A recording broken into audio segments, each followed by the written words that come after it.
नमस्कार।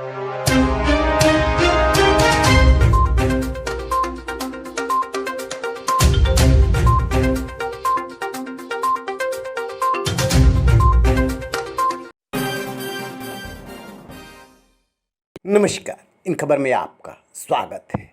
जब से योगी 2.0 का आगाज हुआ है, माफिया और अपराधी थर थर कांप रहे हैं।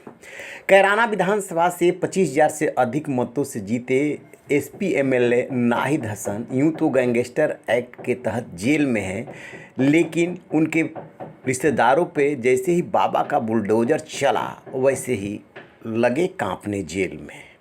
और अब उनके सम्राट राइस मिल पे जो 16 लाख रुपए बकाया थे उसको लेकर के कुर्की नोटिस लगा दिया गया था। खबर आ रही है कि बाबा के बुलडोजर का इतना डर फैला कि उसी दिन उनके परिजनों ने ले जाकर के उस पैसे को जमा करा दिया। अब आप सोच रहे होंगे कि आखिरकार ये कैसा पैसा है, तो आपको बता दें कि कृषि उत्पादन मंडी समिति का ये बकाया है, जिसे काफ़ी दिनों से नहीं दे रहे थे नाहिद हसन।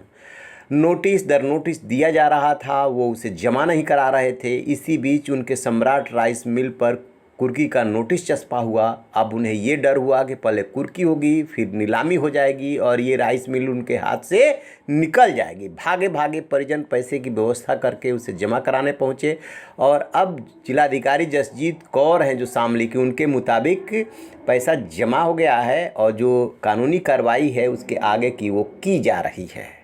जानिए कि कैराना के विधायक नाहिद हसन हैं कौन। दरअसल है क्या, नाहिद हसन के दादा चौधरी अख्तर हसन कैराना लोकसभा सीट से 1984 में कांग्रेस के टिकट पर सांसद बने थे। वो नगर पालिका के चेयरमैन भी रहे थे। चौधरी अख्तर की विरासत को नाहिद के पिता चौधरी मुनव्वर हसन ने आगे बढ़ाया था, लेकिन 44 साल की उम्र में ही एक एक्सीडेंट में उनकी डेथ हो गई थी। चौधरी मुनव्वर हसन 1991 और 1993 के विधानसभा चुनाव में कैराना सीट पर जीतते थे और हुकुम सिंह को हराया। हुकुम सिंह तब कांग्रेस में हुआ करते थे। इस सब के बीच यूपी में हालात बदल गए और मुलायम सिंह यादव ने जनता दल से अलग होकर समाजवादी पार्टी का गठन किया। तो लगातार कैराना विधानसभा से 2 बार विधायक निर्वाचित होने के बाद मुनव्वर हसन सपा में आ गए। 1995 में कैराना लोकसभा सीट से लड़ा और जीते। 1998 और 99 में वो हार गए। 1998 से 2003 तक राज्यसभा सदस्य रहे और फिर एमएलसी भी रहे। यानी कि 44 साल की उम्र में डेथ होने से पहले वो चारों सदनों, विधानसभा, विधान परिषद, लोकसभा और राज्यसभा के सदस्य रहे। हरियाणा में पलवल में हुई एक दुर्घटना में 2008 में अचानक उनकी डेथ हो गई। अब ऐसे में जो पॉलिटिकल वहाँ का वैक्यूम क्रिएट हुआ, उसमें उनकी माँ जो है आगे आई और तब नाहिद हसन जो है ऑस्ट्रेलिया में पढ़ाई कर रहे थे। तबस्सुम हसन 2018 के उपचुनाव में जब जीती तो तहलका मच गया था कि जैसे कि अब राजनीति करवट ले रही है।